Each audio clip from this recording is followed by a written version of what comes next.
आता लाडकी बहिणींसाठी एक अपडेट आलेली आहे, सूचना आलेली आहे, की आता सगळ्यांना एक प्रश्न पडला होता, की ई-के-वाय-सी मुदतवाढ होणार का? ई-के-वाय-सी करायला आम्हाला भेटणार का नवीन? तर त्या बाबतीत एक अपडेट आलेली आहे, की ई-के-वाय-सीला आता मुदतवाढ झालेली आहे आणि ही ई-के-वाय-सी कोणाला करायचं आहे आणि कोण करू शकतो?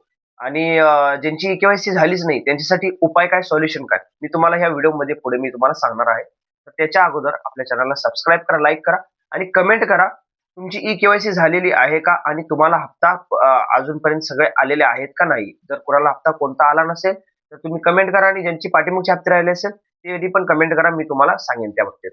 तर आता आपण जाणून घेऊया, की ई-के-वाय-सी जी आता वाढवलेली आहे त्यांनी मुदतवाढ केलेली आहे, ती कोणासाठी आहे? ही ई-के-वाय-सी नवीन ज्यांची झालेली नाहीये, त्यांच्यासाठी नाहीये. ही ई-के-वाय-सी दुरुस्तीसाठी आहे फक्त. जे 31 मार्चपर्यंत मुदत होती दुरुस्तीसाठी, त्यांच्यासाठीच हे फक्त 31 मार्च पासून 30 एप्रिल पर्यंत ही मुदतवाढ केलेली आहे. तर यामध्ये मी तुम्हाला एक सोल्युशन सांगतो तुमच्यासाठी. जसे की आता तुम्ही पहिलं बघितलं असेल 31 मार्चच्या अगोदर त्यावेळी वेबसाईटवर तुम्ही आधार नंबर टाकून की तुमचं त्यामध्ये दाखवत होतं दुरुस्ती यादीमध्ये नाव नाहीये. ज्यांची ई-के-वाय-सी अगोदर एकदा सुद्धा मोबाईलवर होत नाही, एकदा सुद्धा झालेली होती, तर त्यांनी दुरुस्ती करायला गेले, तर त्यांना दाखवत होतं की दुरुस्ती यादीमध्ये नाव नाहीये. त्यांच्यासाठी मी सांगते हे फक्त. त्यांची ई-के-वाय-सी एकदा पण झालेली नाहीये. त्यांच्यासाठी मी पुढे सांगणार. बट हे कोणासाठी सांगत आहे, ज्यांची एकदा जरी के-वाय-सी झालेली आहे, मोबाईलवर असू दे किंवा कुठे जरी केला असेल दुसरीकडे, त्यांच्यासाठी आहे ही.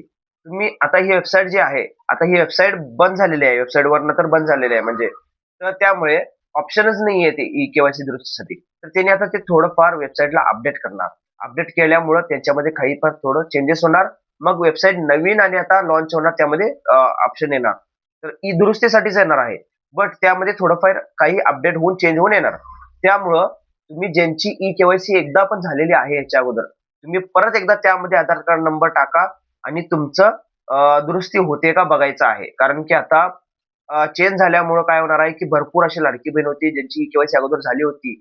बट त्यांच्यासाठी ते दुरुस्ती होत नव्हतं. कारण की थोडे काही 100 जणांमधले जर बघितले तर एक 10-15 लोकांचीच फक्त दुरुस्ती होणार. बाकीच्या लोकांची दुरुस्तीच होणार नाही. आता जर बघितले तर 100 जण लोकांमधले एक 60 लोकं जर बघितले तर त्यांची ई-के-वाय-सी दुरुस्ती झाली होती पहिलं. तर त्यानंतर त्यामध्ये ऑप्शन येत नव्हतं.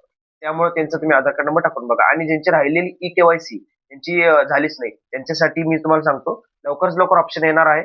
म्हणून मी तुम्हाला लवकर अपडेट देईन. आपल्या चॅनलला सबस्क्राईब करा, लाईक करा, कमेंट करा जास्तीत जास्त करून. मी तुम्हाला लवकरच अपडेट देईन त्या बाबतीत. धन्यवाद.